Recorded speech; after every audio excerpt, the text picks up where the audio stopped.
Movie and Music Network. Offering underground, pop, and esoteric cinema. Discover more at movieandmusicnetwork.com. Hi, I'm Kevin, and I'm here with Liz and Sean, and we are going to talk about our favorites of 2014. First off, our most underrated film of 2014.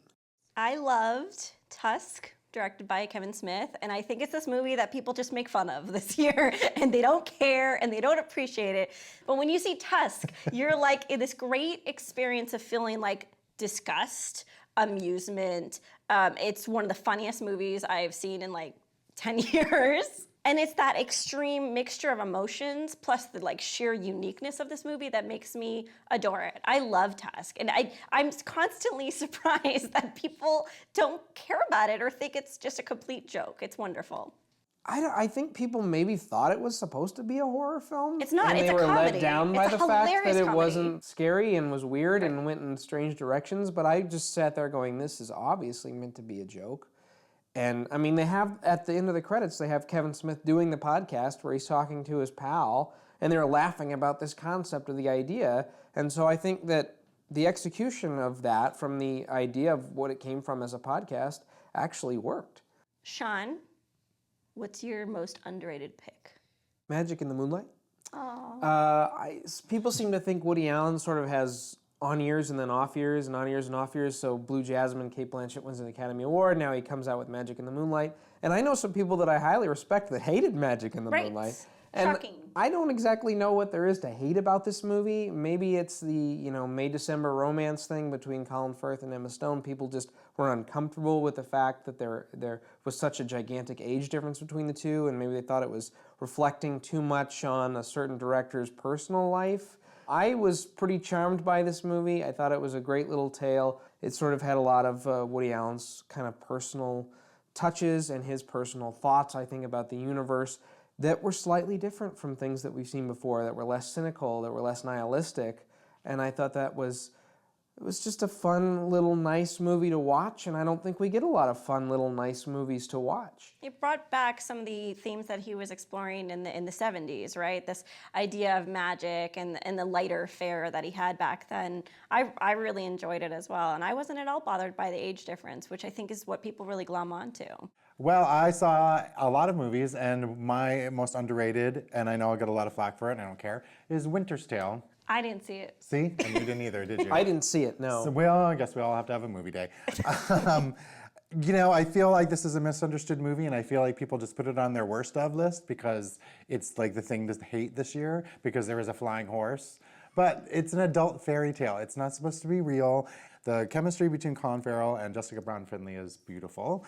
We haven't seen a movie like this in a long time, and that's what I liked about it. It was so pretty to look at, and you just didn't know what was coming next because it was so different and so unusual. And I wish people would discover it, and I feel like they will now that it's on DVD. And Sean, let's switch to favorite films of the year. So I just decided, since we're going with the favorite films in this little segment, I'm just going to pick my favorite action film of the year. And that was Edge of Tomorrow, which I just thought was a terrific, fun, energetic movie. And one of the things I loved about it was the fact that it's not a superhero franchise film, which I'm getting absolutely tired of. Me too. I'm sorry, there's some good ones, I know, but it's like every other corner I turn, I see one of these superhero films. Here's something, I didn't know anything about it, and I just get a movie that I think is smart, it's fun. I got Tom Cruise and Emily Blunt. Tom Cruise is this big action superstar who you'd think might be like, I gotta do another one of these movies. I'm just gonna show up and collect my paycheck and then I'm gonna go home.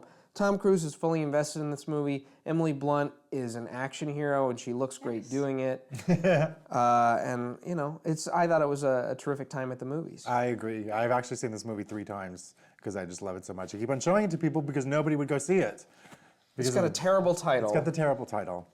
But other than that, why were people avoiding it? I don't get it. I think it's because it's not a property that people have. But everybody kept on saying, everybody who saw it was like, you have to go see it. So nobody was saying bad things about it, and yet people wouldn't go. I think without going into a lot of detail, Birdman, I think is one of the best movies of the year, and it's my personal favorite. But tied with that is Wild. I love the performance by Reese Witherspoon, which is unlike anything we've ever seen before. But most of all, I loved, again, the simplicity of the plot of just going from one place to another place on a hiking trail, but then this is a character who's so relatable. I mean, everyone wants to think that they can vindicate themselves for bad decisions, and the fact that she goes out and attempts to do it through physical endurance and stamina, and I loved that emotional hook, and I just thought it was a fantastic film. I think it knows its genre too, which I think is what makes it really smart, is the fact that it sort of subverts your expectations from what you've seen in these movies before. Yeah. Yes. It didn't play like a standard biopic. There was a lot of the interesting flashbacks. It was filmed differently. Her character was different. They didn't overwhelm you with the flashbacks. They were almost poetically kind of put through the movie, and that's why I liked it too. Oh, me. Yeah. You. I'm choosing something that actually stayed with me a lot more than I expected it to. First time I saw it, I wasn't sure if I liked it, but I keep on thinking about it, and that's the disappearance of Eleanor Rigby.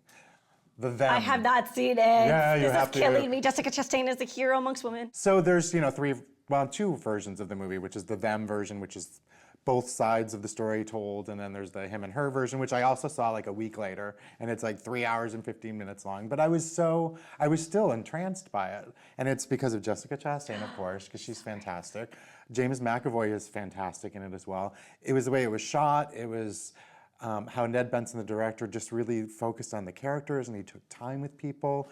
It's not a movie for everybody, I don't think, but for some reason it still sticks with me, and I know it's coming out on DVD soon, and I want to watch it again. Well, no, I want to see it for the first time. The Winter's Tale. Double feature. Movie night. Cheers to our favorites. If Reese Witherspoon wins an Academy Award, is that Oscar Wilde? That's terrible. This is the Kevin P. Taft Movie Review Show, and I'm here with my guests today. No, I'm just kidding.